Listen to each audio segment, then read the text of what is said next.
Top Notch family, what is going on? So we do got a special guest in Christopher, which he has his own podcast called the Off Ball Takes Podcast. Him and his boy Yarby. I'll be going back and forth with them a lot. During the off season, the playoffs and stuff like that.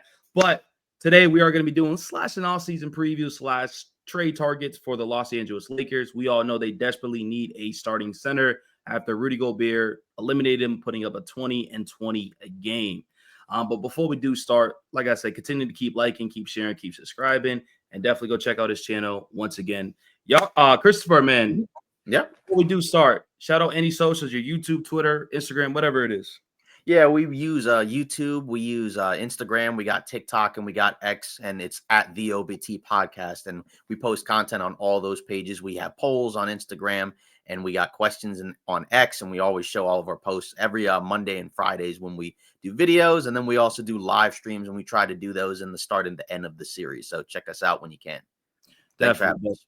Of course, definitely. Now, the Los Angeles Lakers, beginning of the year before Luka got there, it was very up and down, right? Like, they show some flashes and they showed that they weren't really a good team. And then obviously it was a bombshell when they traded Anthony Davis away for Luka Doncic. And, those superstar trades mid-season, it is tough to deal with because you're trying to get to the playoffs. You're trying to get all the chemistry, and it takes a while. It takes a long time. But the Lakers figure it out. Not only that, they do have a rookie coach in JJ Redick, and they still figured out in the regular season. I mean, they finished, was it third seed? They finished at third seed. 50 wins. 50 plus wins, which is still darn impressive. With LeBron James being 40 plus years old, they got the matchup. Now, when I seen who they matched up with, I said, this is a terrible matchup for the Lakers, right? I think everybody had the Lakers as a favorite. And listen, I'm going to be honest with you. I'm not the biggest fan of the Lakers, so I hope they lose every single game. I'm sorry. So I was rooting for the Minnesota Timberwolves.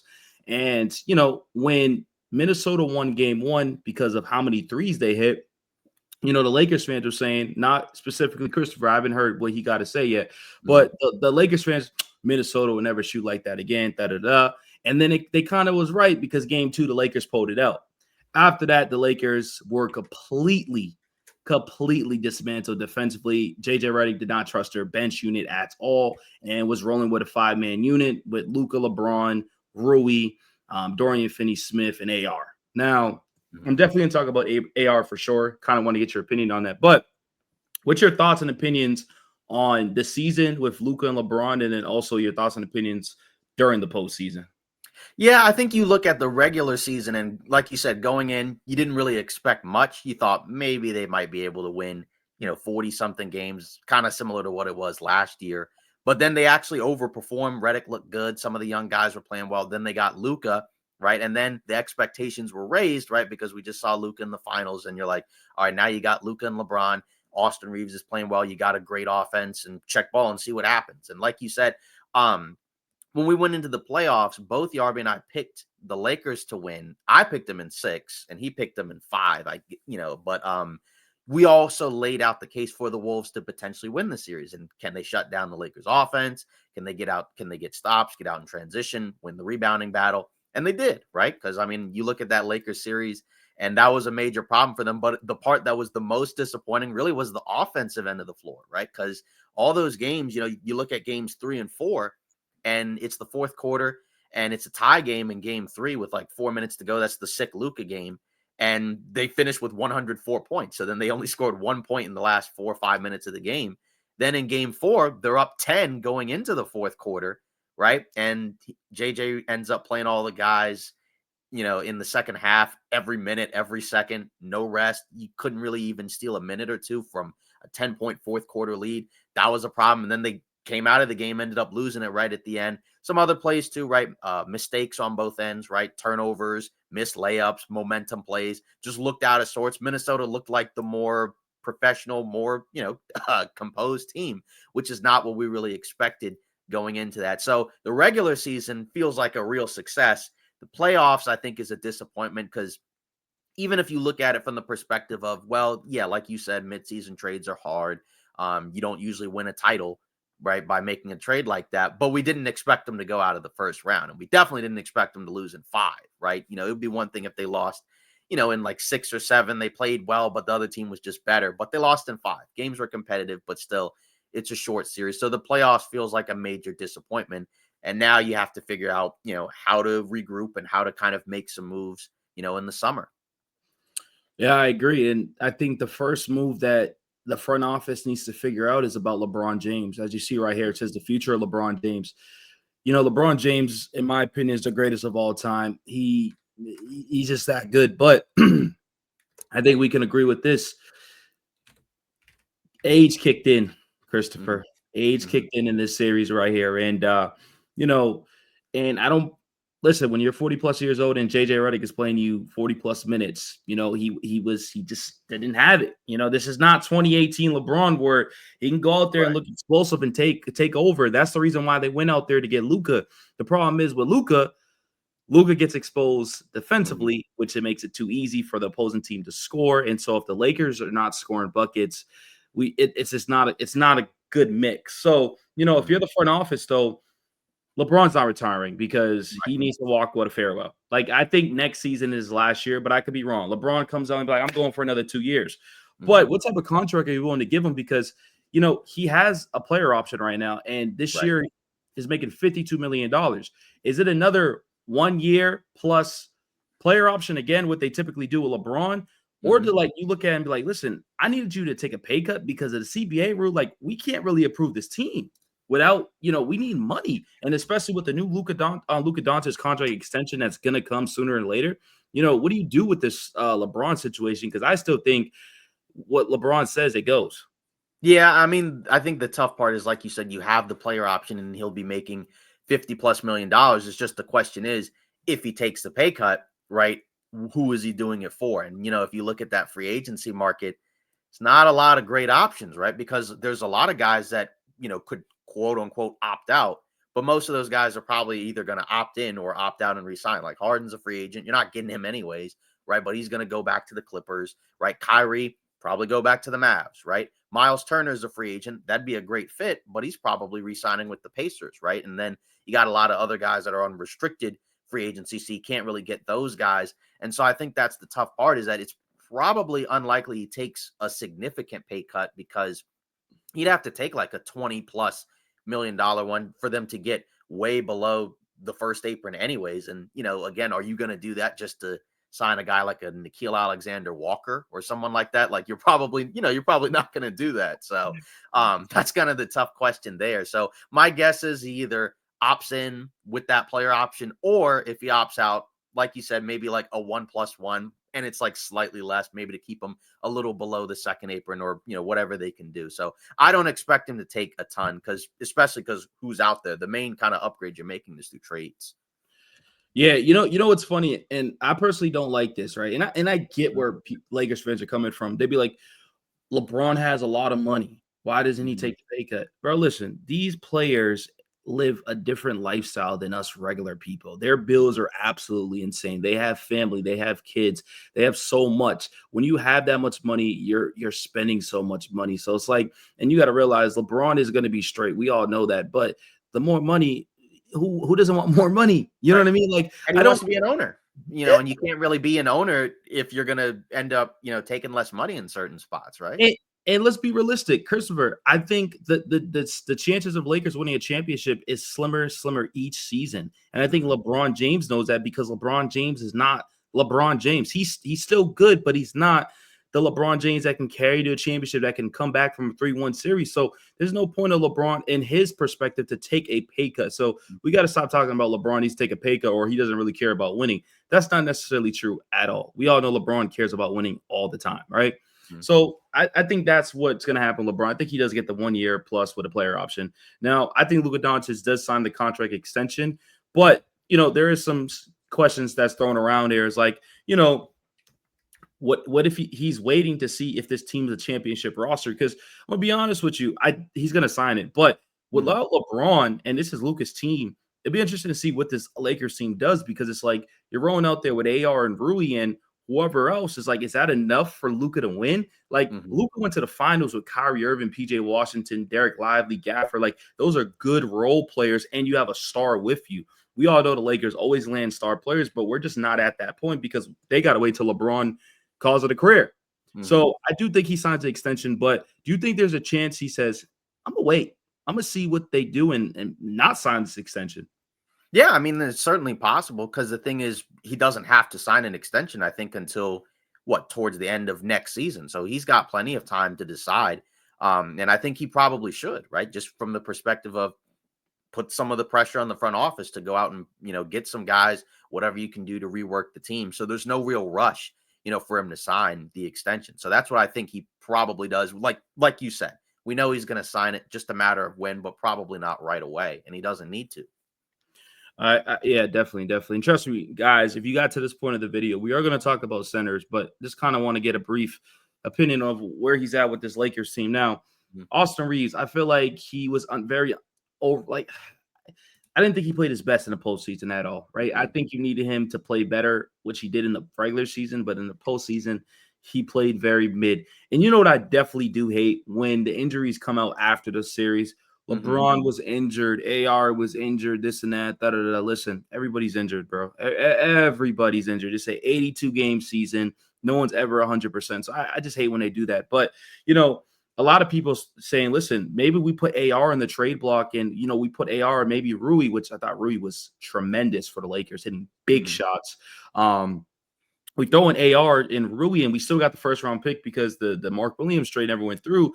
Do you Mhm. package a deal like that for a center, or you kind of keep it rolling with AR and that first round pick? Because, like I said, there's not much you can really give up to get Right. that center.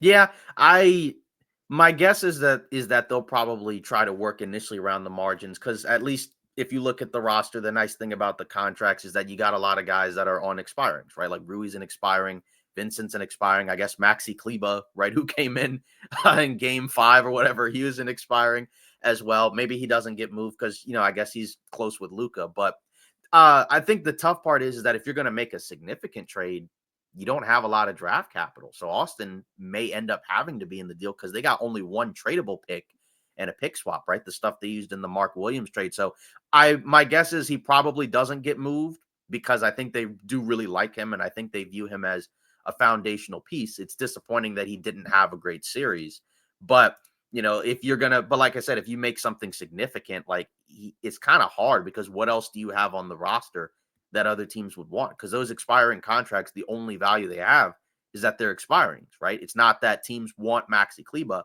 or that they want, like a Gabe Vincent a ton. They may want a Rui, right? But they would also really want Austin, and he's also on a great contract. So that's the tough part too. Is do you really want to combine Austin plus things in order to get another center? Because if you're going to do that, you wouldn't do that for like a mid-tier big, and you're probably not getting an all-star center for that package anyways.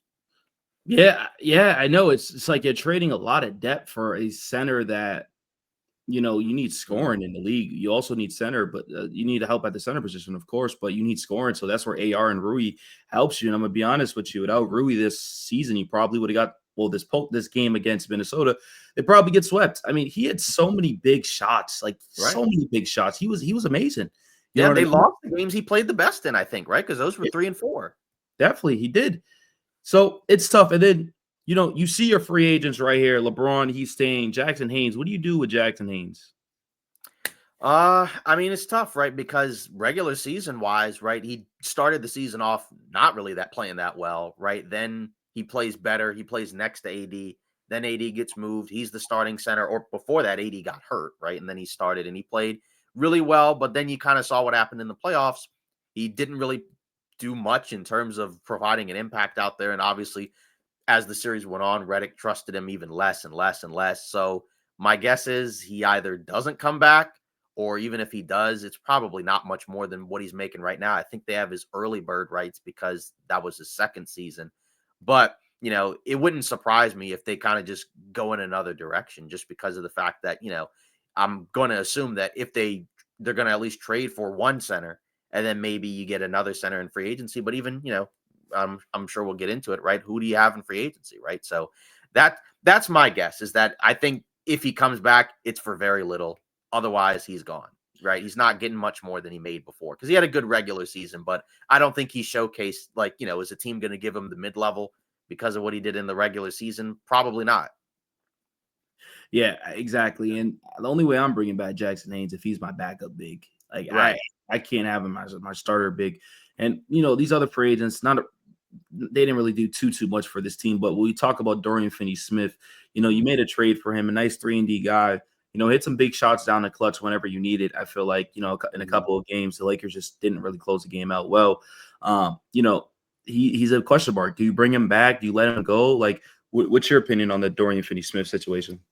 So I would bring him back because I mean, you just look at it from the perspective of, again, in free agency, you're probably not getting somebody much better, right? And he overall played pretty well for the Lakers, right? Postseason, it wasn't amazing, but you also have to look at, the matchups, the lineups, right? Again, you need to have some lineups, right? Where he's not playing the 4 and 5 all the time, right? Like it's okay to do that for stretches, but not for 48 minutes, right? So I think my guess is he probably opts out, but then he signs like maybe a 2-year deal, right? Or something like that, where it's like a little less per year, but it's more money in total because it's multiple years.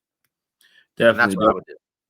Definitely. Now, next year, before we hit the free agency market and stuff like that, you do got some reserve players, right? You got players like Gabe Vincent, but these are non-guarantees, Jordan Goodwin and stuff like that. Now we got to look at the rotation. If you have good depth, you win championships. It's really just simple as that.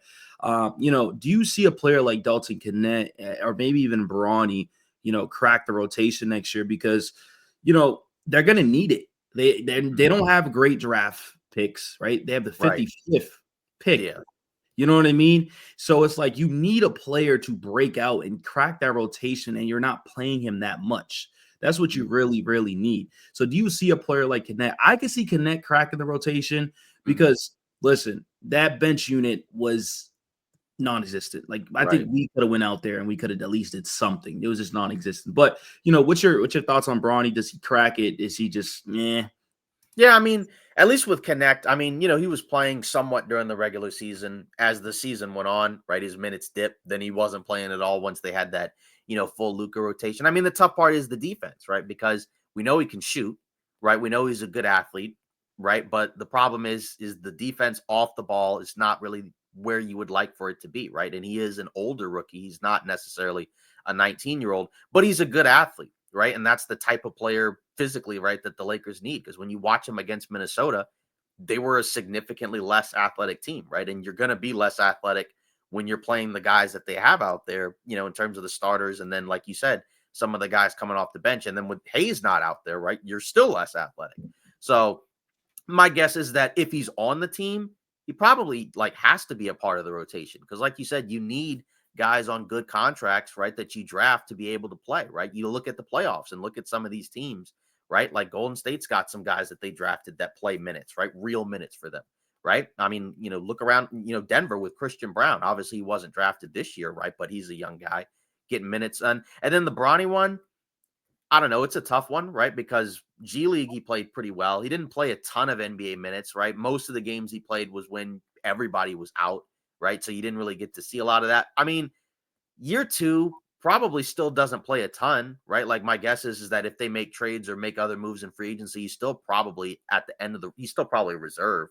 So that's probably the guy that probably doesn't get, the initial ring. But, of course, if somebody's hurt, it's always nice to have that depth at the end of the bench. But, offensively, he at least showed signs of progress in the G League. And that's kind of the main thing with him because we know he's a good defender and he's a good athlete, but the offense is what needed to grow. And he got some minutes, right, and looked okay in some spots, right, and got better as the year went on. So maybe, but my guess is probably doesn't crack the rotation too much next season. But we'll see. He may have to. Yeah, if he could just play defense, JJ might put him in there. But kind of moving on from the depth and the thing, rotation part, we all know the Lakers desperately need a trade for a center. This is one of their biggest needs, and I think they're going to desperately name this. Now, this is just a Twitter page. He came up with these targets. Some can be realistic. Some can be unrealistic. If you have any centers in mind that you want to talk about, we could definitely do that. But just for this list for now, what points out to you like any of these players can help the Lakers? Can it making them? Can they do a trade? Like, what do you think? Yeah, I think the ones that kind of stick out is I'd say probably the two at the top, Walker Kessler and Claxton, right? Because those are guys that, are tall, they have length, and they're also really good defensively, right? Like with Claxton, the nice thing about him is he can switch and he can move his feet, right? He played with Kyrie and Durant in Brooklyn, right? And looked pretty good playing next to those guys. But, with the guys in Brooklyn now, it doesn't quite look the same. And that's because he's not much of an offensive player, but he doesn't have to be on a good team. The only issue is the contract, right? He's at 25 million. So you'd have to put together some salaries in order to get him. And if you're Brooklyn, are you going to be okay with like Gabe Vincent, Maxi Kleba, Shake Milton, or something like that, and a first for him? I don't know. Like there are probably other teams that may be able to get a better package, but that type of big, I think, would be pretty good as a starter. And then a Kessler, they wanted him before they traded for Luka, right? I think there had been talks about they kept asking Utah about trying to get him when AD was there, but I don't think Utah is probably going to move on from him just because of the fact it seems like they like him. He's a great defensive big, great rebounder. He's got more size and strength than Claxton. So that's probably even maybe a little bit more ideal, not quite the same lob threat. But, also he's on a rookie contract like the Mark Williams one. That's one of the reasons why they traded for it or tried to trade for him. So those are the two main guys. Some of the other guys, Vucevic, he can shoot, he can space the floor, but just age-wise, I don't think you really want to have him necessarily next to all these other guys, Luka, Austin, LeBron, right? That's not that athletic, and not great defensively. And then Valanciunas, kind of similar reasons, not as good of a shooter, but, still kind of a similar archetype of player. Williams, I guess, is kind of a worse version of the guys at the top, but the problem with him is the injury issues. He's got a great contract, but he's never really able to play, right? That's why Boston got rid of him. And then Wendell Carter Jr. is okay. He's decent. He played well in the playoffs, but they just gave him an extension. He seems like the best center that the Magic have. So do they really want to get rid of him? So, most of those names, I'd say the two guys at the top, I think the list that they put together kind of feels like the main ones. Ayton, I don't know. I mean, Phoenix kind of gave up on him. Then if you're going to trade him to the Lakers, that means Portland's given up on him. So I don't know. And he makes 28 million. He's on a max. So I don't even know if they can realistically do that without giving up like an actual core piece. Right. So that's like one where you're just kind of like hoping and praying, that a guy that used to be a former number one pick, right, pans out. But I'd probably stay away from him a little bit more. And I'd kind of focus probably on the two guys at the top. But I don't think they can get Kessler. I don't think Utah moves on from him unless they don't want to pay him. Yeah, that's the tough part about it too, because I think Walker Kessler will be the perfect option for Luka. Right. Like Luka make Lively and Gaffer look so good. You know what I mean? He needs a lob threat. He needs somebody that could. The Lakers need somebody that can protect the rim, get rebounds Mhm. for them, and do the little things that can help them win. Of course, you know what I mean. So it's interesting to see. Now, in your opinion, though, outside of this list, or it could be in this Mhm. list, who do you? The Lakers are landing a center. They're Mhm. landing a center this offseason. Who do you think they land? In my opinion, I'm gonna drop my opinion. We might have the same opinion. I think somehow they find a way to land Nick Claxton. I Okay. really, really do. But I'm curious to see, what do you think, if this is the same or another way. Yeah, I think if they actually go out and try to get one, he seems like the one that might be the most likely just because, like you said, he's a really good fit in terms of a lob threat, rebounding, shot blocking, defending. And, you look at Redick and it seems like the scheme defensively he wants to run is he wants to run a switchy type of defense, right? He wants to have guys who can guard multiple positions, who you can put out there and I guess be okay with. Sometimes it's to a fault, right? Because you don't really want Luka, being forced into guarding Anthony Edwards a ton, right? Just because, of his weaknesses defensively. But, then that's the problem because some of those bigs are not switch bigs, right? Some of those guys are guys that you kind of want to play and drop. So that's why I think that one is probably more likely. But it's just the question is, how does Brooklyn play ball? Because, like, are they okay with whatever the Lakers give up? I don't think the Lakers would want to give up any of their key guys to get them, but Brooklyn would have to be okay with that. And then that would also mean that the Lakers aren't giving up a ton of picks either because they don't have a lot to be able to trade away, right? Because they can't trade consecutive picks in certain years, right? I think 2031 and then whatever the pick swap was, those are the only ones they can realistically trade right now. So it's probably him, but a lot of times what tends to be reported, they do something completely different. right? Like there was no reporting about the Mark Williams thing before Yeah. that happened, right? Obviously, the Luka one came out of nowhere, but a lot of the trades they made, we don't usually hear about. I mean, even Dorian Finney-Smith, they talked about it, right? But it was kind of initially reported that Memphis would get him. Yeah, exactly. And we're gonna look at the free agency list before we do end it. But I do have a Lakers friend, and he's been talking a lot about this free agent, which I'm gonna pop up on the screen so you can see it right here. The second guy right there in Atlanta, Clint Capella. Mm-hmm. Is that a realistic? Well, it is a realistic option, but is it an option that you look at, because this is the center market for free agents, and we talked about Right. it. The free agent market is not good. Right. I think Steven Adams will be awesome for you guys, but Mm-hmm. Houston's not letting him go. You got Naz Reid, he's staying with Minnesota. Right. Miles Turner is the realistic, like he would have been the realistic option a couple years ago, but the Lakers just never pulled that trigger. Remember, it was like Russ, Yeah. for Russ like and 2 firsts for Buddy Hield and Miles Turner. Yeah, they didn't want to do it right now. Mhm. Imagine having Luka with Turner and LeBron now. That would have been interesting. But this is the free agency list, man. Who do you think you're rolling with if it does get to the point you have to sign a free agent? Yeah, that's a tough one. I think the problem is with this list, I think most of these guys you'd probably prefer to be a backup. I don't think you really want any of these guys necessarily starting at the center spot, because you look at some of those guys, the age-wise, Brook Lopez is at the top. He's 37 and he got played off the floor in the Pacers series, right? He can still shoot and he can block shots at times, but of the guys in the free agency list right there, maybe Capella, but are you really that excited? If you get Clint Capella, does that feel like it would be, a big difference maker? Probably not. But I think, if you're talking about backup, then that might be okay. Because the problem for the Lakers is they need not just one, but honestly, 2 centers, right? And probably only one you can get through trade.